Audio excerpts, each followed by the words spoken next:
Hola, hola, sean todos bienvenidos nuevamente a este espacio que es Ágora Podcast. Es un gusto estar con ustedes nuevamente en este episodio ya número 13, tercer episodio del año. Ya no recuerdo. Ando con las fechas medio movidas. Creo que tercero. Bueno, por acá andamos. 13, sí, era tercera. Sí, ahora me agarraron a mi curva. Ah, ya ves, hay que poner trucha. Perdón. Trucha viene del griego. No, no es cierto. La raíz etimológica de trucha es... Se separa en tru y cha. No, no es cierto. Mira, Marisú, nuevamente andamos por acá. ¿Cómo andan? ¿Cómo andan? Bien, el día de hoy andamos bien llenos de polvo. Aquí en Ciudad Juárez el día de hoy está la tierra a todo lo que da. Bien dicen que febrero loco y marzo otro poco, pero todos bien. Muy bien también, sufriendo aquí las inclemencias del tiempo, como dice Marisú, pero pues aquí andamos, todo bien, pero andamos. Y sí, al rato vamos a empezar con las alergias porque el vivir en desierto y con esos aires sí es mucho polvo, mucha arena. Es una buena combinación. Pero bueno, el día de hoy tenemos un tema como lo mencioné el episodio pasado, pero en esta ocasión quien recomendó este tema pues fue Irán. Y bueno, ya habrán visto el nombre, el título, el imperativo categórico de Immanuel Kant. Voy a ver si empiezo a meter en jaque a Irán, que fue el que propuso el Era lo que te iba a tema. decir. Entonces, como el tema es propuesto por Irán, el día de hoy es todos contra él. Sí. Entonces, Irán expone, nosotros hacemos preguntas. Y bueno, tal vez es raro el título, imperativo categórico. A lo mejor muchos no lo habían escuchado, no lo habían visto tampoco. Incluso al filósofo a lo mejor no lo habían escuchado. Que sería raro, si alguien está por estos videos, pues imagino que debe tener algún conocimiento filosófico, algún conocimiento histórico.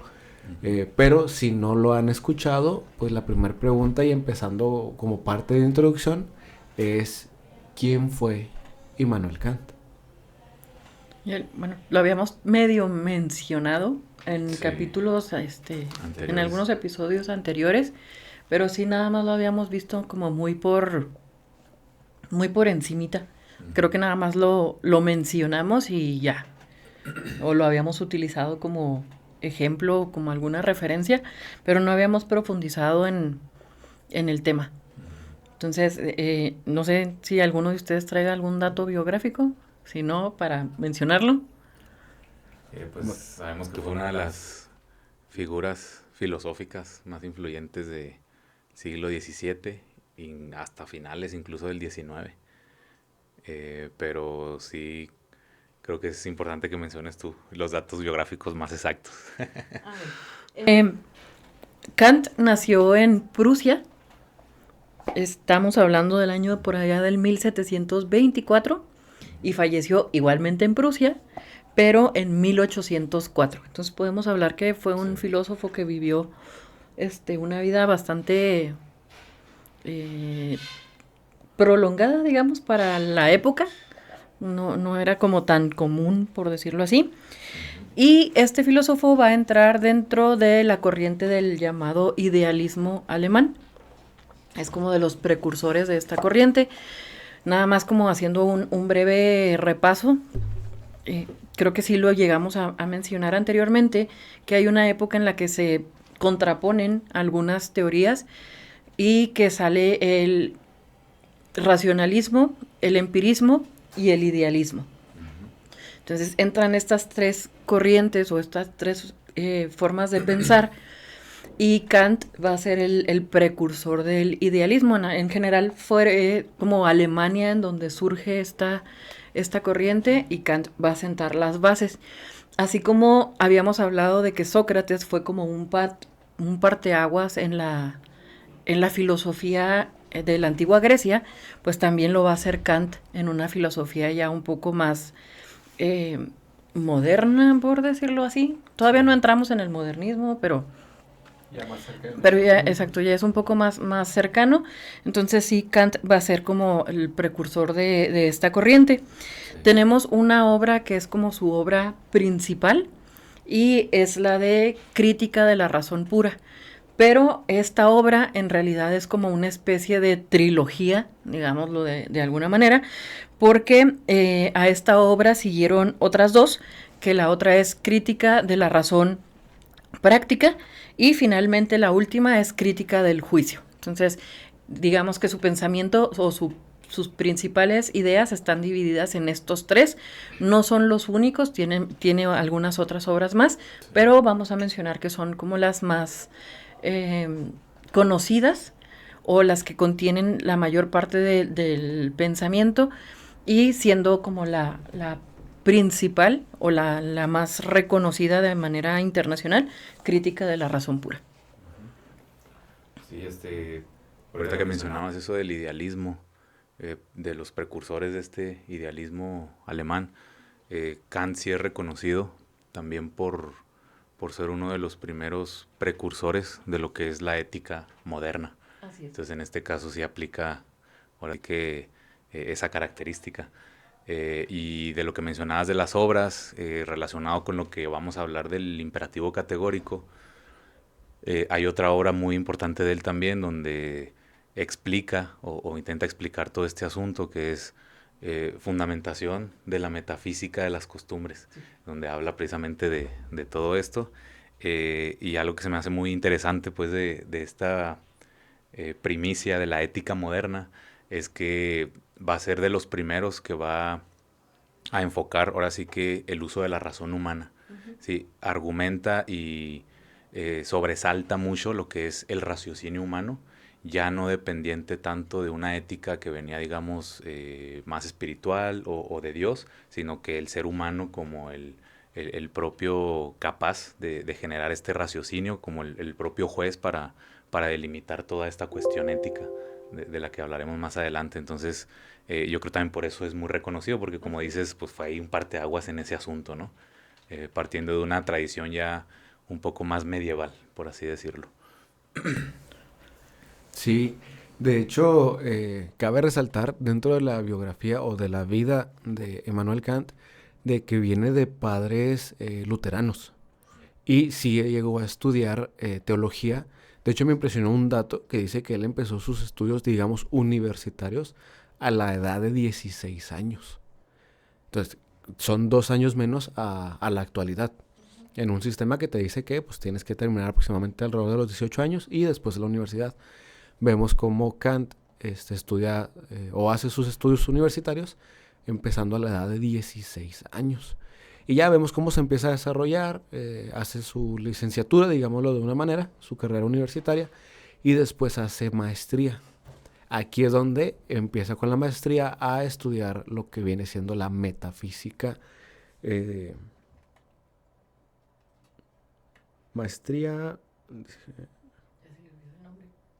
No, es que llegó a impartir las materias de matemáticas, historia y ciencias naturales. Entonces vemos todo su potencial en diferentes ramas, como alguna vez lo mencionaste, me parece que fue con Sócrates o Aristóteles. Aristóteles, que era un experto en varias ramas. Entonces vemos a Immanuel Kant, que también se desarrolló en varias ramas. Al final haciendo como su obra maestra, pongámoslo así. Yo lo veo así en lo que investigué de su vida, pues en esto que es el imperativo categórico, que ya tuvimos el episodio por allá 2 o 3 me parece, que hablamos sobre ética y moral, y creo que no lo mencionamos mucho en aquel entonces. Yo creo que fue nomás así la mención por encima. Sí. Pero en esta ocasión, pues, Hiram dijo, no, vamos a hablar del imperativo categórico con Kant. Vamos a meternos en este problema. Sí. Entonces, pues, bueno, pues vienen las preguntas. Bueno, ya le dimos la introducción un poco a la vida de Kant, más o menos lo que estudió, a qué edad, de dónde viene, pero entonces, ¿qué es el imperativo categórico? ¿O cómo lo desarrolló? ¿En qué se basó? Bueno, voy a empezar. Es tu interpretación. Ay, no es cierto, pues es de todos. No, pues creo que todo parte de esta idea que tiene Kant para poder diferenciar lo que es bueno y lo que es malo, algo también de lo que ya hemos estado hablando anteriormente, pero pues ahora enfocándolo en términos pues más kantianos. Kant mencionaba que una acción solamente va a ser buena si se hace con el propósito de cumplir un deber.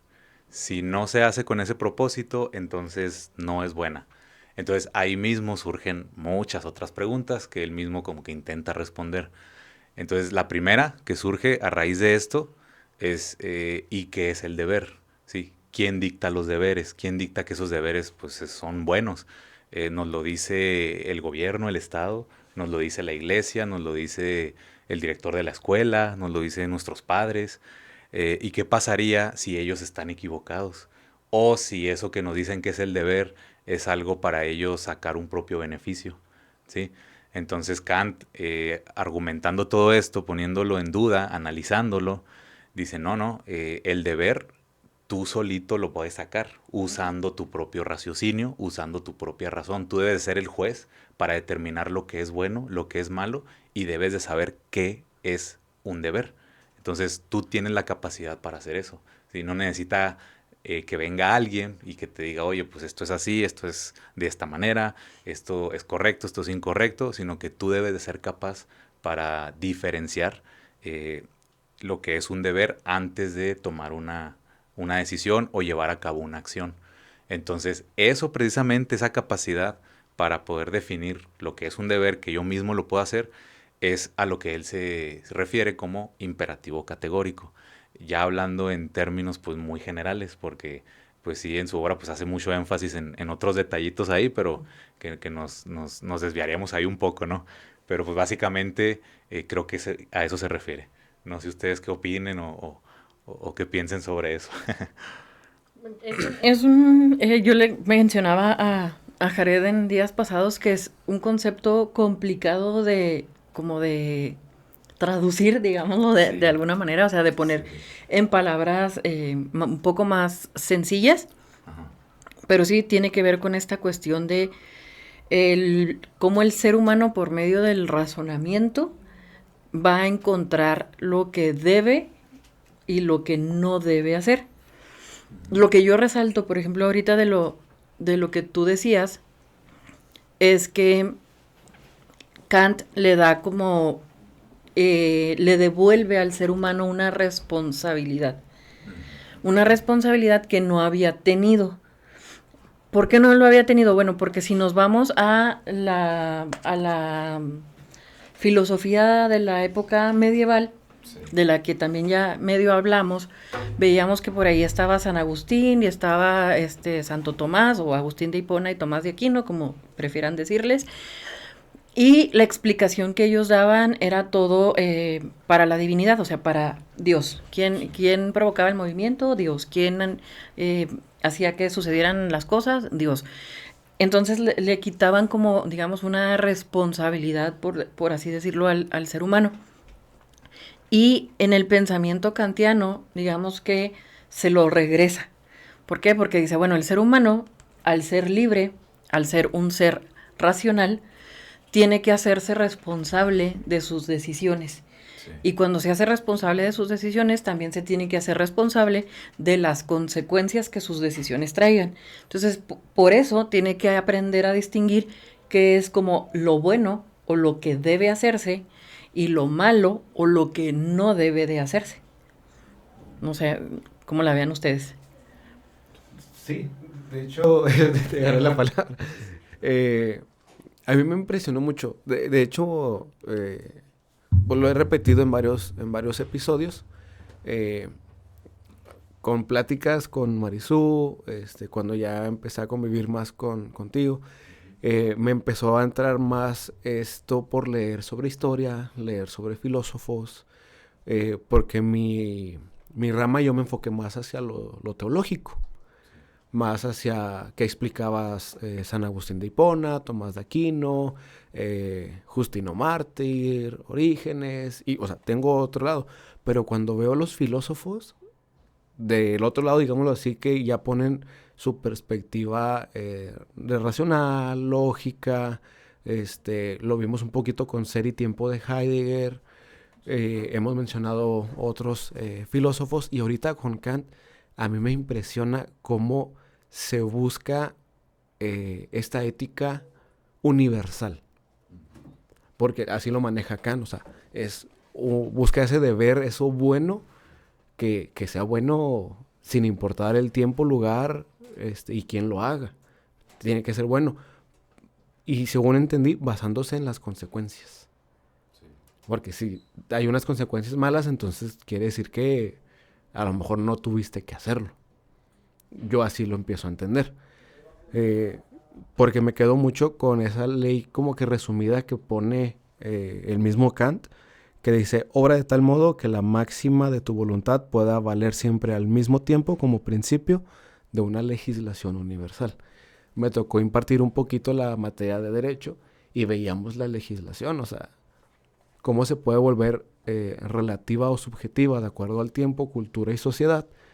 Pero aquí Kant, desde 1700 y pico, ya estaba también tratando de poner sobre la mesa el decir: oye, espérame, el norte es el norte tanto en México como en Alemania, como en Prusia, como en China. Entonces, hay cosas que parece que sí son universales. Entonces, a mí me impresionó mucho este pensamiento de Kant, que a través de la lógica y la razón, pongámoslo así, de la mente humana, se puede llegar o intentar llegar a lo del deber y el no deber, lo correcto o lo incorrecto, que volvemos a movernos en el ámbito de lo que es la ética del ser humano. Sí, aquí creo que es importante aclarar también, no porque Kant mencione y que le dé mucha prioridad al uso de la razón, no pensemos también que negaba la existencia de Dios. O sea, estos filósofos, sobre todo esta época, no negaban la existencia de Dios, pero sí priorizaban más que el uso de la razón, ¿sí? Entonces a veces pensamos como que, no, pues entonces dejó lo religioso a un lado, dejó lo espiritual, entonces eran ateos o no practicaban ninguna religión. No, al contrario, o sea, eran también muy religiosos en su época. Entonces creo que eso es importante destacarlo. Y resumiendo ahí lo que hemos estado comentando, eso que mencionas tú, Jared, creo que es importantísimo, donde Kant engloba todo lo que es el imperativo categórico, ¿sí? Por ejemplo, eso que dijiste tú, cómo entender el imperativo categórico o cómo entender cómo nosotros somos nuestros propios jueces y vamos a poder decidir lo que es bueno, lo que es malo, lo que es ético. Obra de acuerdo a la máxima que quieras que se convierta en ley universal. Entonces creo que eso es importantísimo para entender el imperativo categórico y nos hace conscientes para poder llevarlo a la práctica, ¿no? Analizarlo primero y luego llevarlo a la práctica. Entonces, sí me gustaría comentar ahí en qué se basa esta máxima, en qué se basa esta ley universal, en qué se basa este imperativo categórico para desglosarlo un poquito. Pero pues creo que eso es importantísimo para mencionarlo. Qué bueno que lo dijiste.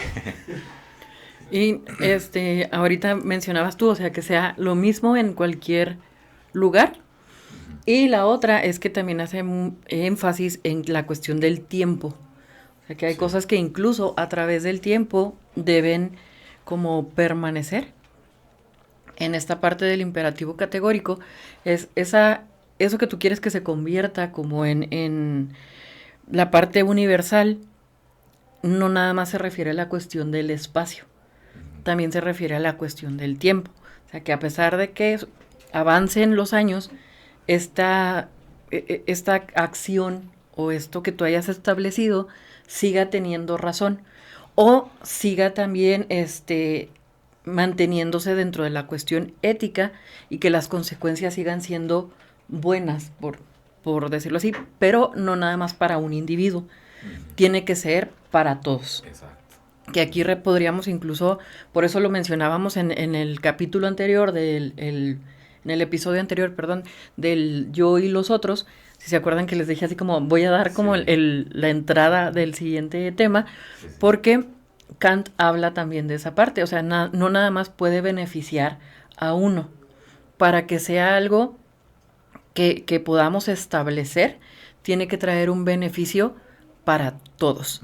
Si hay alguien a quien se le perjudica, así sea nada más una persona, entonces quiere decir que esto no debe establecerse como algo universal. Necesitamos hacer alguna modificación, necesitamos hacer un cambio.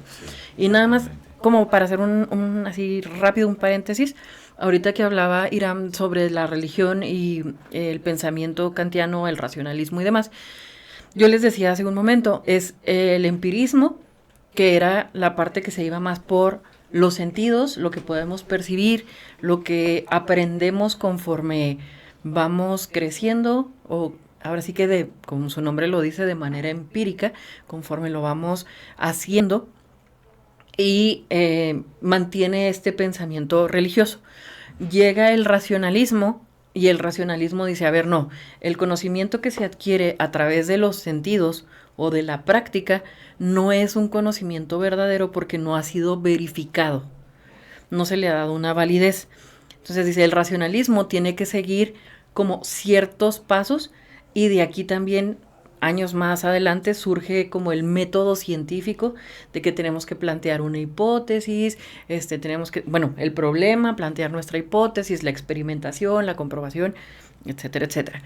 Y luego viene el idealismo, que es como la unión de estas dos.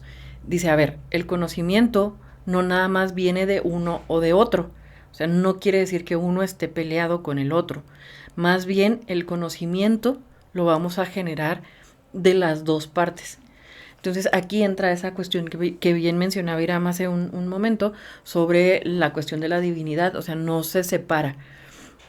Creo que en el primer episodio, segundo, por allá lo mencionamos como de que había un momento en que se entendía como que la filosofía era contraria a la religión, y podemos ver a través de todos los temas que hemos ido abordando que no están peleadas, o sea, siempre van como una de la mano de la otra, o una se apoya en la otra, ya sea para afirmar o como para negar alguna cuestión, pero siempre van a ir como muy, muy de la mano. Entonces sí es importante aclarar eso, porque sí, cuando hablamos del racionalismo o del idealismo, sí hay quien dice, es que ya dejaron completamente de lado el pensamiento religioso. No, o sea, digamos que se quitó de ser el centro, pero no se sacó de la ecuación. O sea, sigue estando presente. Por eso se le llama el idealismo. O sea, vamos a juntar estas corrientes para poder generar un conocimiento verdadero. No nada más es o esta o esta. O sea, no te tienes que inclinar como uno u otro. O sea, no están peleados.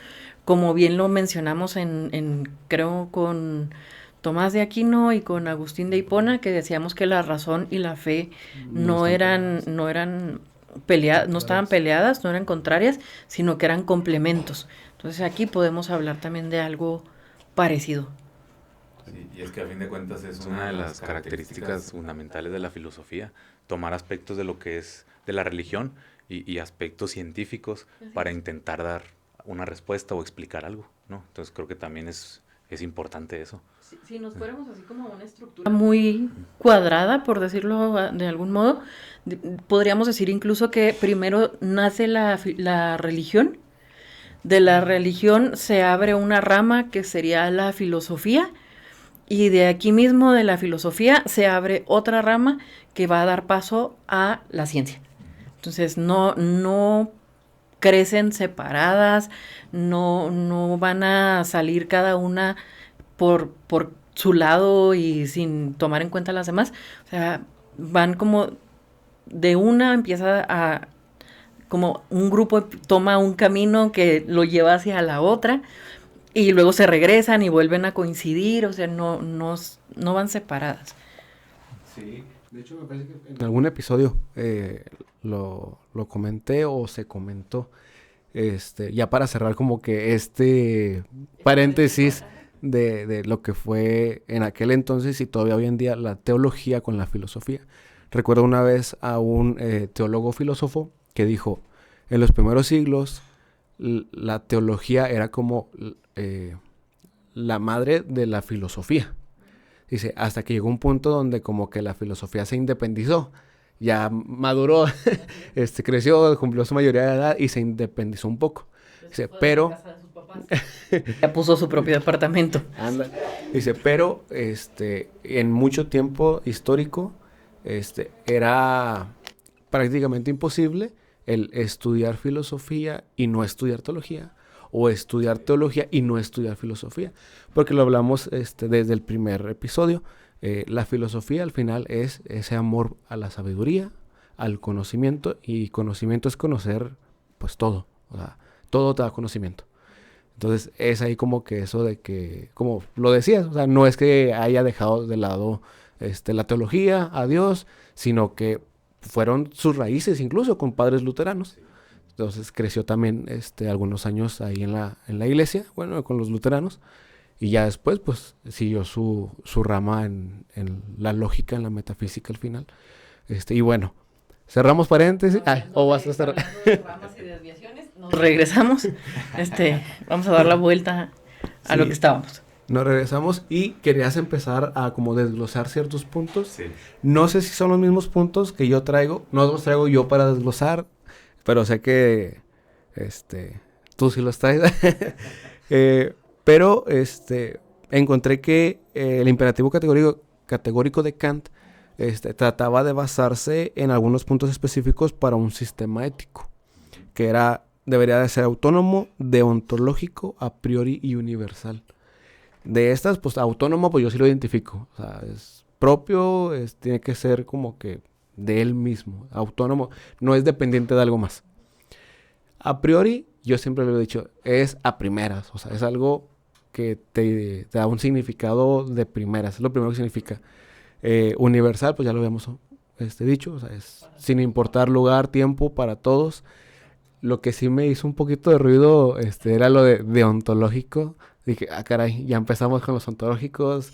Después se menciona un poquito en otros imperativos lo que es no es teológico, antropológico. Y pues vemos algunos imperativos que va complementando, o hasta hay una segunda formulación de este imperativo categórico que por ahí menciona Kant un poco. Pero te doy la palabra. Pero Sí, a lo mejor parece un poco complicado entenderlo, pero ya una vez que lo tomas en cuenta y a lo mejor lo llevas a la práctica, como que es más fácil agarrarle el hilo o dejarlo más en claro. Entonces, tomando en cuenta esto del imperativo categórico y para darnos cuenta de esto que hemos estado hablando, cómo darnos cuenta de lo que es lo ético, lo que es el deber que menciona Kant para poder entenderlo, vamos a poner un ejemplo muy, muy sencillo. Digamos que ustedes hacen una promesa, ¿sí? Le prometen algo a alguien. Entonces, como es una promesa, la tienen que cumplir, ¿sí? Pero al cumplir una promesa, sabemos que se requiere cierto esfuerzo, ¿sí? Y entonces eso va a generar que haya tentación de romperla, ¿sí? Porque a lo mejor me va a costar esto, lo otro, lo que sea. Entonces, sería bueno que tú rompieras tu promesa con alguien cuando ya lo dejaste bien establecido. Entonces, ¿cómo saberlo? Y Kant dice, no, pues muy fácil, usamos el imperativo categórico. ¿De qué manera? Y aquí es donde les decía cómo lo iba a desglosar. Dice, tienes que tomar en cuenta primero lo que es la acción, y luego lo que es la universalización y lo que es una evaluación de eso. Entonces, primero, ¿cuál es la acción? Es la máxima que menciona Kant, en términos kantianos. En este caso, la cuestión de la promesa. ¿Cuál es la acción? ¿Debo romper mi promesa para comodidad mía, porque no me conviene o simple y sencillamente porque no me importó? Lo voy a someter a la universalización. Entonces, ¿qué es esto? ¿Sería deseable que nosotros viviéramos en un mundo donde todos pudieran romper las promesas que hicieran siempre y en todo momento? O sea, ¿eso sería bueno? Que todos rompieran las promesas, todas las hagan y todos las rompan. Y esto sería lo que nos lleva a la evaluación.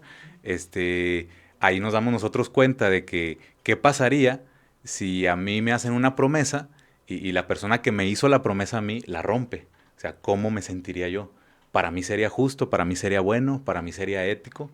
Yo consideraría, Kant lo menciona, una persona utilizando bien todos sus sentidos, pues afirmaría que no. O sea, moralmente no es correcto porque ya te comprometiste y vas a dejar mal a la otra persona. Entonces Kant dice, eso es. El imperativo categórico lo usamos de esa manera. O sea, dice, si tú tienes duda con que vas a tomar una decisión o vas a decir algo y tienes duda de que si está mal o está bien, bueno, utilízalo. Pon a prueba tu acción, universalízalo y evalúalo. Entonces ahí te vas a dar cuenta si realmente es bueno o es malo, ¿sí? Sin necesidad de que venga alguien y te diga o que alguien te venga y te instruya y toda la vida te venga diciendo de que, oye, pues esto es el buen actuar, esto es lo bueno, esto es lo malo, etcétera, etcétera. O sea, tú mismo lo puedes sacar llevando a cabo esta práctica, que es el imperativo categórico. Entonces, creo que entendiéndolo así como que ya está un poquito más fácil, pero igual no deja de costar trabajo, ¿verdad? Porque como que a veces le sacamos a eso. No, pues no quiero hacerlo, sé que a lo mejor va a ser malo, entonces pues mejor no me meto con eso, ¿sí? Rompo la promesa y ya, pero pues no me pongo a pensar de que si es bueno o es malo, ya queda como que en segundo plano, ¿sí? Creo que eso es como lo que más nos cuesta trabajo en muchas de las ocasiones, ¿no? Como Sí. A veces queremos hacer, ahora sí que nuestra voluntad. Sí. Entonces, a la hora en que nos piden someterlo a una evaluación y analizar, bueno, a ver, tú ya te comprometiste a algo o tú quedaste de hacer algo. Ahora, somételo a esta parte. ¿Cuál va a ser tu acción? La vas a meter en la parte de la universalidad y luego lo vas a evaluar para ver si es como en cuál categoría entra. Sí. Creo que eso es como lo que nos pone en conflicto muchas veces como seres humanos y por eso es así como de no voy a hacer eso. Sí. O sea, es así como no lo voy a hacer, ¿por qué? Porque no quiero. O sí lo voy a hacer, ¿por qué? Pues porque sí quiero y no me importa cuáles sean las consecuencias, sí. O no me importa si afecte a otra persona con mis acciones o con mis palabras. Entonces como que eso es lo que como seres humanos nos cuesta de pronto trabajo, porque sí, a veces tendemos a irnos más por la voluntad, que nos regresamos y nos vamos más por el yo. O sea, nos vamos, por eso les decía que yo en el episodio pasado íbamos a sentar como la base de este tema, porque entonces nos queremos ir más por ese yo, sí. Que es egoísta, que muchas veces nada más conoce o nada más quiere satisfacer sus necesidades sin pensar en los demás. Entonces, ahí sí es cuando Kant nos pone en un aprieto, sí. De tener que someter nuestras acciones o nuestras palabras bajo este esquema, y ahí sí nos vamos entonces al yo quiero, es que yo lo dije, es que es para mí, me va a traer un beneficio a mí, a los demás no, a mí. Entonces, aquí es donde nos hacemos de pronto locos con como que nos habla alguien en otro lado y decimos así como que no lo voy a hacer. Sí, de hecho, por ejemplo, así como lo desglosa Hiram, sí, se escucha teóricamente súper fácil. O sea, en teoría, sí, o sea, es como que, voy a hacer esto, a ver, espérame. No, pues yo creo que sí. Y mencionabas algo muy cierto. Y me gusta esa nueva frase que aprendí sobre leyendo a Vico. Que decía, a veces ya no hay que hacer esta visión yoísta.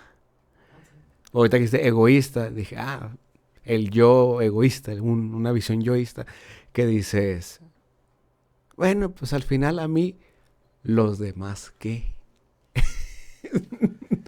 Es donde vienen esa problemática de lo que hablábamos un poquito el episodio pasado, donde decíamos, de repente nos hemos envuelto en una sociedad individualista donde parece que el imperativo categórico lo ponemos de lado, y a mí el universo que me importa, porque yo soy yo, y lo que importa soy yo, y mi felicidad.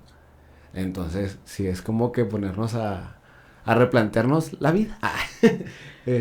No, replantearnos muchas cosas, porque pues lo dijo Kant. Propone una ética donde cada acción concreta es definida como buena si se puede extender a todo tiempo y lugar. Entonces, sí es de pensarse en...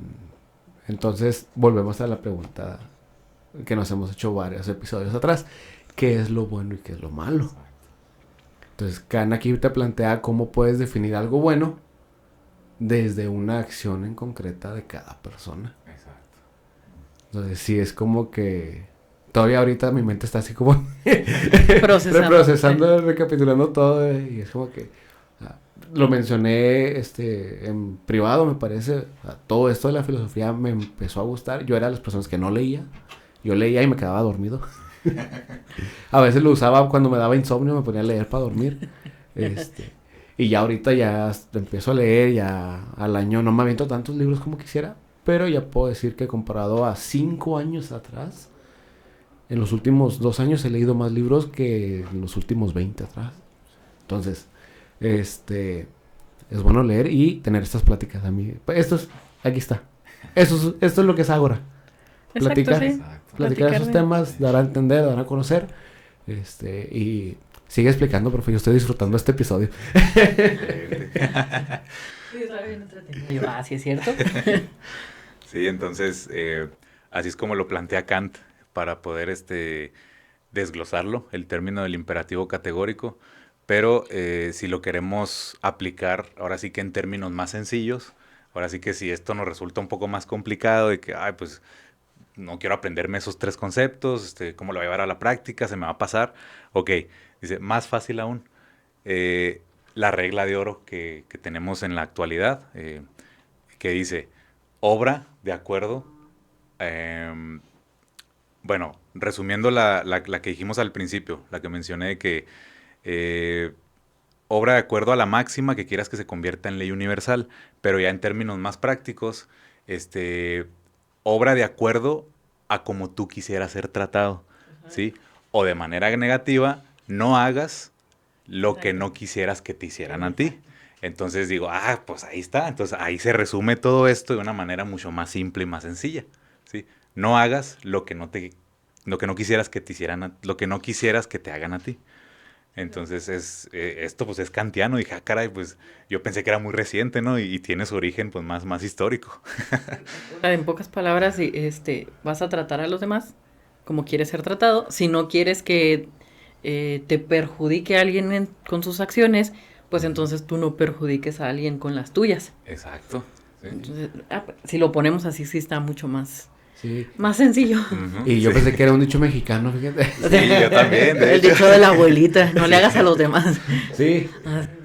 Porque yo conocí otra frase que decía, me voy a meter en lo teológico, ama a tu prójimo como a ti mismo. Entonces, trata a los demás como quisieras ser tratado.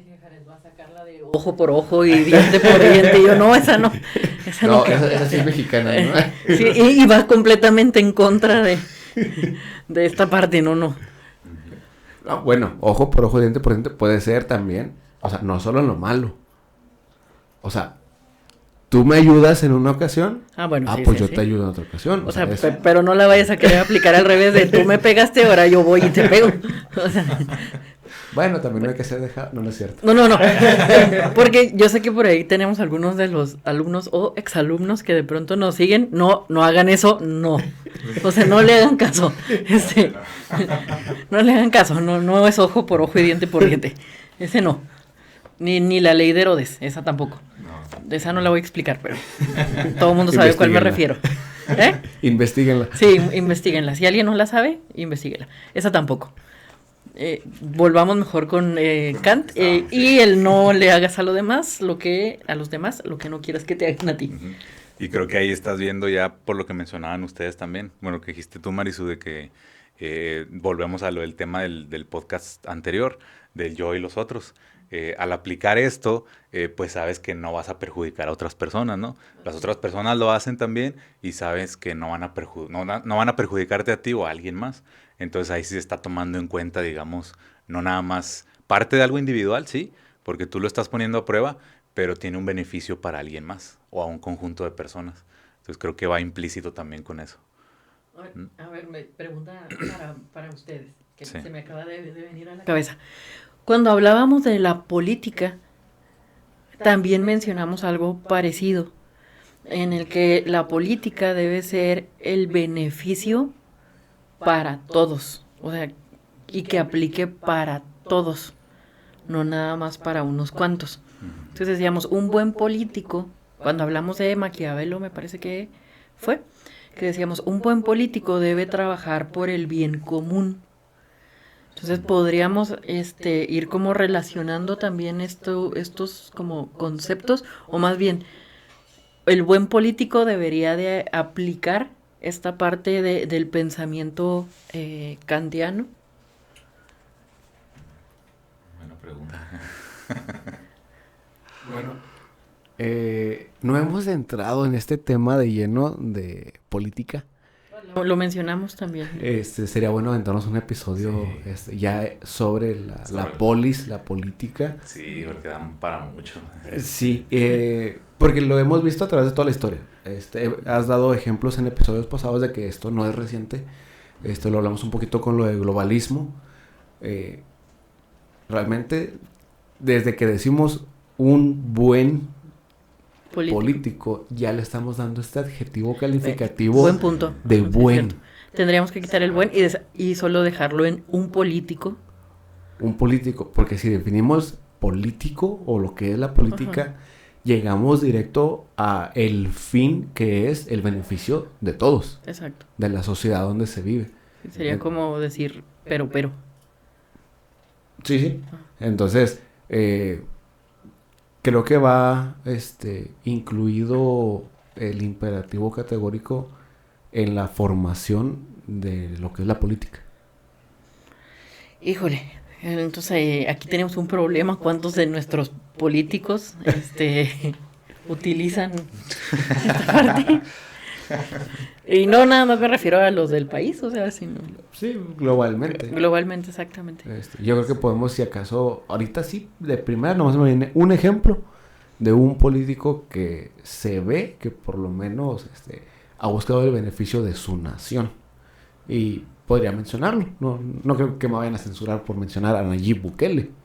Y al rato, los perseguidos.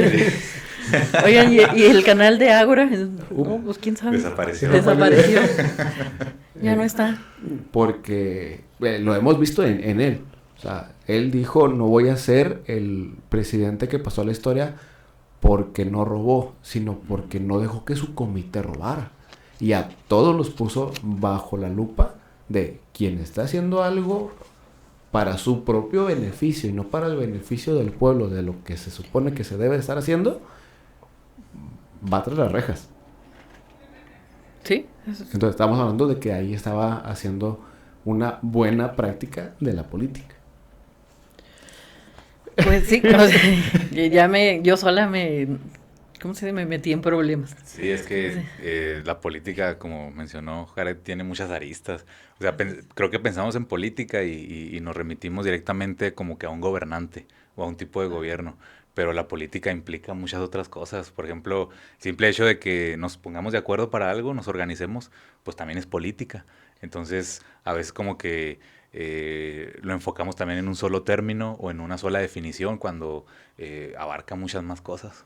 Sí, porque creo que yo lo he experimentado y también me ha tocado platicar con personas que les sucede más o menos lo mismo. A veces estamos como tan fastidiados como de lo que sucede en el país, que cuando hablas de política, lo primero que se te viene a la mente es así como, ay no, ya va a empezar la campaña, los comerciales, la propaganda, sí, exacto, entonces, o sea, la tiradera, El decir, el debate ni siquiera es debate, o sea, es así como quién trae los mejores chistes o la mejor información para atacar al otro. Entonces también creo que incluso deberíamos de empezar a cambiar el sentido de la palabra política, o más bien regresarlo a sus orígenes para poderlo entender, porque como bien lo decías, pues sí, la palabra política tiene muchísimas caras y de pronto es complicada de abordar. Y si metemos todavía conceptos como este del que estamos hablando, del imperativo categórico, pues la complicamos todavía un poquito más. Ahora, que si lo ponemos en las palabras de que nos explicaba ahorita Iram, ahora sí que trata a los demás como quieras que te traten, pues está mucho más sencillo explicarlo de esa manera. Porque sí, ya ven que desde el episodio pasado yo les decía, híjole, nos vamos a meter en unos problemas con el imperativo categórico para explicarlo, pero no, ya, como lo desglosa Iram, creo que está mucho más sencillo de comprender. Sí, sí, porque por ejemplo, hablando de política como se entiende hoy en día, de gobernantes, senadores, congreso y todo esto, creo que aplicar el imperativo categórico ahí sería como, ok, tú que estás gobernando, gobierna al pueblo como quisieras ser gobernado. Exacto. ¿Pues sí? Sencillo. Sí. O sea, trata a tu pueblo, trata al pueblo como si quisieras que te tratara el que te va a gobernar a ti. Exacto. Porque la vida da muchas vueltas y al final puedes terminar tú siendo ya parte del pueblo. Exacto. Con otro gobernante. Con otro gobernante. Si mal no recuerdo, también Kant mencionaba, o dentro de este pensamiento también se menciona, que no podemos ver a los demás como un simple medio para llegar a nuestro objetivo. O sea, si estamos viendo a los demás como un medio, entonces estamos yendo contra la idea del imperativo categórico. ¿Por qué? Porque no estamos viendo como... o no estamos tomando en cuenta al otro, sino el beneficio que voy a obtener o a lo que quiero llegar. Entonces nada más es un simple medio. Y me llamaba la atención porque donde lo estaba leyendo venía un ejemplo que otra vez creo que para los alumnos, exalumnos que nos escuchan, creo que podríamos ponerlo un poquito más sencillo, porque decía, bueno, si tú tienes un examen y un día antes te pones a estudiar para pasar el examen, en realidad no te sirve. O sea, ¿por qué? Porque estás viendo el estudiar solamente como un medio para sacar una buena calificación. O sea, no por aprender, no por ampliar el pensamiento, o sea, simplemente el beneficio de sacar una buena calificación. Y que creo que ustedes también como docentes se lo han llegado a decir a los alumnos, que es así de, pues, de qué caso tiene que los memoricen, hacen el examen y al día siguiente ya se les olvidó todo. Sí. Entonces, no sé, aquí pregunta si es como podríamos utilizar también esto como ejemplo, porque decía yo, pues es cierto, o sea, si nada más te vas a memorizar algo para que no te regañen porque sacaste un 6, o sea, pues, sino para obtener un beneficio, por decir, porque, si saco 8 me van a dar permiso de salir el fin de semana, pues entonces es nada más un medio, no te estás enfocando realmente en como la acción tal cual, sino en voy a ganar algo, me van a dar permiso de salir, y si no, voy a perder algo, me van a castigar. Sí, de hecho, Kant menciona a hace como planteación como el imperativo hipotético. Ah, sí. El imperativo, donde ves la acción, sí. No la puedes universalizar, pero sí la puedes evaluar, y la evalúas de acuerdo a el beneficio que vas a recibir. Uh-huh. Entonces aquí es donde Kant hace mención de que no, esto no, porque lo que importa es el categórico. Sí. Esta legislación universal que se define como buena. Sí, que la conviertes en ley. La conviertes en ley, exacto. Entonces, cuando ves este imperativo hipotético, donde reflexionas sobre el beneficio final. No lo dijo Kant, lo dije yo. Le está cerrando. Jared, aquí ya le anda agregando de... No, hago la aclaración. Esto no lo dijo Kant, lo digo yo. Sí, para evitar problemas, esto no está... En ningún libro escrito de Kant.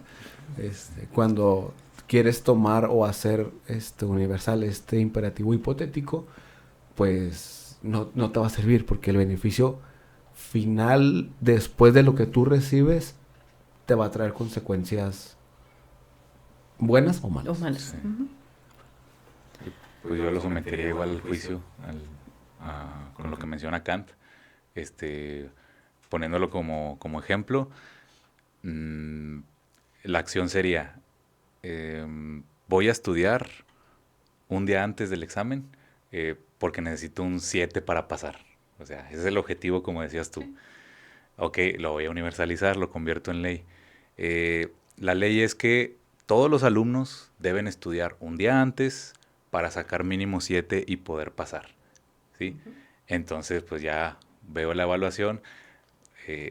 ¿Es deseable, es bueno que estudien un día antes nada más para sacar 7? Uh-huh. Por supuesto que no, porque no aprendí nada. O sea, nada, a lo mejor logro sacar el 7, sí, pero no aprendí nada, de nada me va a servir, como dices tú. Entonces, pues claro que se aplica. Creo que ahí está el ejemplo como tal. Por favor, quien lo esté viendo, no se ponga a estudiar un día antes nada más para pasar. Bueno, siguiendo con este ejemplo... O sea, sí estudien, pero no un día antes. Siguiendo con este ejemplo, en docencia, yo creo que todos los profesores podemos llegar a decir, o lo hemos llegado a decir. Porque te preguntan los alumnos, ¿qué va a venir en el examen? Lo mismo que vimos en todo este tiempo. No te voy a poner algo nuevo en el examen, no te voy a poner algo que no has visto en clase. Ahí está. Entonces, si a través del tiempo has puesto atención, has hecho tus tareas y lo has hecho por el beneficio de aprender, de que se te quede, de retener esto, pues en el examen no tienes ni siquiera que estudiar. No batallas para nada. No estudias, llegas y contestas. ¿Por qué? Porque ya lo viste en clase, porque hiciste tu trabajo. Es algo que ya sabes. Sí, y esto es, para mí, empirismo puro. Al rato van a llegar los muchachos. Mi maestro dijo que no estudiara. Ya sé. No, usted lo dijo. Sí, aquí está el video. Yo no dije que no estudien, yo dije, si pusiste atención en todas tus clases, en todas tus tareas, no deberías de tener por qué estudiar un día antes para alcanzar la mínima probatoria. Sí, sí es cierto. No lo saquen de contexto, por favor. Nadie dijo no estudien. No. Es que acuérdense que siempre encuentran los vacíos legales. Sí, pero esos son buenísimos. Perdón que lo diga, pero es que es así. Nosotros también lo fuimos. Sí. También buscamos los vacíos legales. Claro. Entonces, es más, lo seguimos buscando, yo creo, en ocasiones, para simplificarnos el camino. Pero no, lo hagan. Entonces, de primera decimos una cosa, y luego, no. Para atrás. Sí. Dentro del imperativo categórico, esto no entra. Ya sé. Está reprobado. Eso no aplica. No aplica. Olviden lo que dijimos. Pero mira, bien lo dijiste. Andábamos bien preocupados del tema de... Suena muy rimbombante. Exacto. Imperativo categórico. Y luego cuando vemos la biografía de Immanuel Kant, de Prusia, alemán, y decimos, Dios mío, estos pensamientos, esos pensadores, pero no, mire, nos sacó del apuro Irán.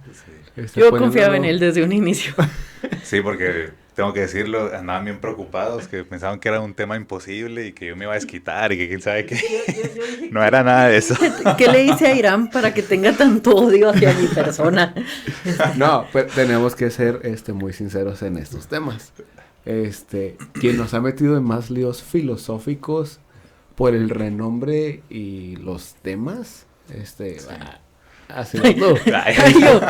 Sí, o sea, Martin Heidegger, Immanuel Kant, Ser y Tiempo, O sea, llegó al final y nos meten más problemas. No. Te dijeran por eso, para recuperar el tiempo. Mira, también la culpa es nuestra, porque al inicio dijimos, temas sobre humanidades, ética, moral. Iram, ahí está. Sí. Fíjate, yo lo pensé diferente. O sea, llegamos como al mismo punto, pero lo pensé diferente, porque dijiste, finalmente la culpa es nuestra y yo sí por invitarlo. No te creas, Iram, no es cierto. No es cierto, no es cierto. Ay, no. Ay, Ustedes saben que si algo se disfruta aquí es la plática, Sí. entonces. sí. Pero sí me dio risa. Nosotros tuvimos la culpa, ellos. No hay que invitar. Mira, es que ya ni siquiera es invitado, ya es de casa. No, ya es de casa. Ajá. Muchas gracias. Sí, no, ya. Definitivamente. Pero sí, sí, yo sí estaba un poco preocupada por este tema, pues, porque no encontraba la manera de simplificarlo, por decir así. Incluso a mí me quedaban como muchas dudas al respecto. Entonces, por eso había dicho yo de Iram expone y yo digo, estoy de acuerdo. Sí, es cierto. Pero no, o sea, ya si lo analizas de esta forma, es mucho más sencillo. Sí. Y creo que incluso lo que nos pasó a nosotros puede servir como ejemplo de que muchas veces cuando alguien escucha filosofía o empieza a escuchar como palabras como el imperativo categórico, dice en automático pone una línea como de eso está muy complicado. O sea, no sé qué es, pero está muy complicado nada más de escucharlo. Sí. Y en automático ponemos como el prejuicio primero. O sea, así como, no, eso está complicado, no le voy a entender, no voy a poder hacerlo, no. Entonces, aquí es lo que hemos venido diciendo, es más bien cuestión como de leerlo, analizarlo y sobre todo reflexionarlo. Para poder... Y si puedes tener a alguien como Iram que domina el tema, pues mejor, ¿no? Y si no le entienden, ya después de reflexionarlo, ahí escríbanle a Iram en los videos, lo pueden contactar por Instagram, YouTube, TikTok, ahí Iram les explica. Si es de estos temas, Iram les explica. Ay, no, ustedes también, no se quiten méritos, pues también. No, es que yo lo acabo de entender, Iram. O sea, ves que ya cuando pusiste el someterlo a estos pasos se me iluminó y yo, sí es cierto. Sí. No, cuando entró en la explicación, en el desarrollo de cómo se puede llevar a cabo, yo dije, ¿listo? ¿Terminó? Sí. Y yo, mira, es el programa más corto que hemos tenido. Ya sé, ¿no? Aquí se termina ya. Sí. Bueno, pues gracias. No, pero lo que te decía el otro día, ¿no? Como de... a este tema yo como que sí le saco la vuelta, así porque no lo he estudiado como tan a profundidad. Y creo que ahorita que estaba explicando Iram al inicio, es la primera vez que estamos más callados, porque estábamos así de... Sí. Sí es cierto. De hecho, llegó un punto en el episodio donde estaba explicando Iram y volteé a verte y estabas así como que... eso Sí. era. Sí, te digo que quien se pueda dar cuenta es como me llegó la iluminación, así de, ya entendí. Sí me sentí así de, ya entendí. Sí. Ahora entiendo por qué me quería meter a su clase de filosofía. Ya recuerdo por qué. Sí, ya me acordé. Ya me acordé porque andaba yo peleando también. Y, sí es cierto. Pero regresando con Kant, vemos que sí, por ahí tiene varios conceptos, como decías ahorita, lo del... uno es el imperativo categórico y el otro era el hipotético. Entonces, por eso les decía yo que hay como estas tres obras de las críticas, en donde uno habla, el imperativo categórico habla como del deber. Y luego la crítica, ¿cómo les mencioné? Válgame, ya se me olvidó el nombre. En el segundo libro, que era la crítica de la razón práctica, tiene más que ver con la ética, o sea, profundiza en las cuestiones de la ética. Y finalmente, con la crítica del juicio, relaciona un tema que yo decía, bueno, ¿cómo lo trabaja? Porque va muy de la mano también con la estética. Entonces aquí estamos hablando de que ya introdujo varias ramas de la filosofía para un solo tema, y que creo que eso es lo que en mi caso, por ejemplo, se me hacía tan complicado al estudiar a se me sigue haciendo, a este filósofo, de estudiarlo, porque no se centra nada más como en un tema, como habíamos tratado, por ejemplo, con algunos otros que decimos, bueno, habla sobre la política, habla sobre la moral, habla sobre, ¿qué otro tema hemos analizado? Que son así, sobre la teología, y no, aquí Kant, creo que esa es como una de las dificultades que pudiéramos tener cuando empezamos a abordarlo, que mete distintas ramas de la filosofía, o sea, apoya de distintas ramas para poder obtener un concepto. Sí. O sea, no separa, digámoslo así, sino que él va uniendo todas estas ramas, y creo que en mi caso les digo, pues es lo que a mí se me hacía un poquito más complicado, cómo lo analiza desde una perspectiva ética, o cómo lo analiza más desde el punto del ser humano, o cómo se puede analizar desde la parte política, y al final pues necesitamos juntar todo eso para poder obtener un concepto o una idea en específico. Bueno, ya más o menos, parece que no, pero ya nos aventamos 1 hora. Caray. Entonces, Irán, ¿algunas últimas palabras? No, espera, sí, antes de que pase Irán, okay. Yo digo que aquí hay como trampa, y se me hace que nuestro director le adelanta le adelanta el reloj, y es así como, ya me cansé de estarlos escuchando, les voy a cambiar el cronómetro. Les voy a decir que ya les quedan 5 minutos. Ay, no. Sí, no lo vieron, pero por ahí estaba haciéndonos así. Sí, pero bueno, ahora sí, perdón, adelante. Sí, no te preocupes.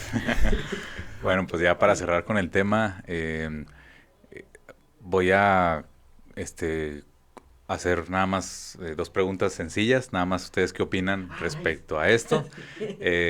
¿Por qué creen ustedes que Kant llevó a cabo todo esto del imperativo categórico? O sea, ¿con qué fin? ¿Para qué usarlo? ¿Cuál era la finalidad de todo esto? Porque al final menciona que se supone, bueno, yo lo entendía que se suponía que era para un bienestar social, para alcanzar una felicidad como seres humanos, pero Kant muy tajantemente dice, no, la felicidad, por ejemplo, se debe dejar de lado. ¿Para qué? Para cumplir con un deber moral, ¿sí? Ya vimos a qué nos referíamos con lo del deber. Entonces, dice, quien actúa de manera moral, en este caso, merece la felicidad, ¿sí? Pero la felicidad no te la va a dar otra persona, no te la va a dar el destino, sino tú mismo la vas a conseguir cumpliendo el deber moral, ¿sí? Entonces creo que ese es el mensaje que deja Kant al final con todo este imperativo categórico de que, bueno, para vivir bien, para estar conviviendo pacíficamente y alcanzar esa felicidad, aplicas esto y ya no batallas, ¿sí? No sé ustedes cómo lo interpreten o ustedes qué piensan de que Kant nos quiso decir con esta cuestión. O sea, sí, a lo mejor se llevó mucho tiempo reflexionando sobre esto, a lo mejor no, a lo mejor fue algo muy, muy simple y sencillo para él, pero pues ¿con qué fin lo haría? Yo creo, ¿qué opinan? Me voy a ir como un poquito a la parte histórica, y también creo que el pensamiento se desprende de que habíamos visto anteriormente, si nos vamos cronológicamente hablando, vimos esta parte de estudiar también la naturaleza del ser humano y la discusión que se generó alrededor de si el ser humano es bueno por naturaleza o no es bueno, o si la sociedad lo corrompe, etcétera, etcétera. Y se hablaba mucho de esta parte también de la felicidad, o sea, de los medios o de cómo íbamos a alcanzar la felicidad. Entonces, siento que de alguna manera lo que Kant establece es como no necesitamos dar tantas vueltas porque, bien lo decías, la felicidad no está afuera. Exacto. O sea, la felicidad va a estar en tus acciones. Y va a ser algo que, como sencillo de alcanzar, pues tal vez no, porque vas a tener que someter todas tus acciones a como a esta evaluación. Pero finalmente, si tú trabajas con eso, vas a obtener esa felicidad. Entonces creo que sí es como su punto final a la discusión. Sí, ¿verdad? O sea, yo siento que es como lo decías, es tajante, Entonces, de decir así como, ¿para qué nos estamos peleando si somos buenos o no somos buenos? Exacto. Si somos malos, si la sociedad nos corrompe. No necesitamos meternos en tanto lío. ¿Por qué? Porque ni siquiera necesitamos preguntarnos la naturaleza del ser humano. Si trabajamos con sometiendo nuestras acciones a este proceso, finalmente nuestras acciones van a ser buenas. Por lo tanto, el ser humano es bueno, finalmente alcanzará la felicidad. Muy bien, ándale, eso es justo lo que yo estaba pensando. ¿Verdad? Como que Kant quiso decir, quítate ya la venda de los ojos, no te hagas, tú mismo puedes definir esto, ¿verdad? Se acabó. Sí, por eso les decía yo, como que le devuelve al ser humano ese balón de la responsabilidad y de decir, o sea, es que no va a venir alguien a traerte esa felicidad, o sea, lo que no tienes, no lo vas a encontrar afuera. Entonces, para mí fue como ese punto de, vamos a dejarnos de tonterías, ándale. Aquí está, o sea, sí. no necesitamos alegar más. Sí, de hecho, por los tiempos, y ustedes historiadores me corrigen si estoy mal, poco antes de Immanuel Kant estaba Descartes. Ahí andan. Me parece, sí, ahí andan. Y Descartes tiene su famosa palabra cogito ergo sum. Entonces yo creo que Kant también llegó a este punto de, hey, piénsalo, reflexiónalo, y no sé si desde el ámbito teológico llegó a pensar, vida aquí solo tienes una. Entonces, no eres responsable, dijo una persona, no eres responsable de la cara con la que naces, pero sí de cómo accionas tu cara. O sea, es decir, no eres responsable de lo que los demás hacen, pero sí de lo que tú haces. Entonces, yo creo que sí llegó a este pensamiento sobre la ética, la moral, de decir, tú haces el bien a través del deber, que pueda llegarse a ser universal, porque se ve implícito que dice que hay leyes universales, o por lo menos te hace entender de que, oye, si este deber acciona y es beneficioso para todos, hazlo universal. Entonces, creo que sí lo hizo con ese fin, aún más allá de buscar la felicidad como el fin final, sino de busca el beneficio de todos, y cuando se encuentre el beneficio de todos,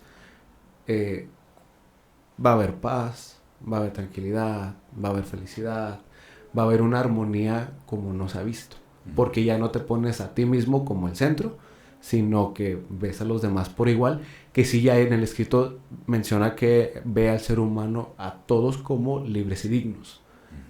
Entonces, sí, comparto totalmente de, pues es esto y ya, déjate. Profe, me está copiando la respuesta. No fue plagio. Hice un... Porque sí cité. Hice un parafraseo. Sí. Hice parafraseo y cité. Perdón, chistes de... Para la tesis. Chistes de los traumados con la tesis, perdón. Sí, bueno, esa era una pregunta, o eran las dos ya. No, sí, ya, pues era para concluir. No, sí, ya con eso quería cerrar y pues creo que estuvo muy bien. Marisú, ¿algo más que quieras agregar? Fíjate que no voy a agregar algo exactamente como de Kant. Creo que más bien me voy a ir por la experiencia que tuvimos. Yo me atormenté desde la semana antepasada, o sea, de saber que seguía este tema.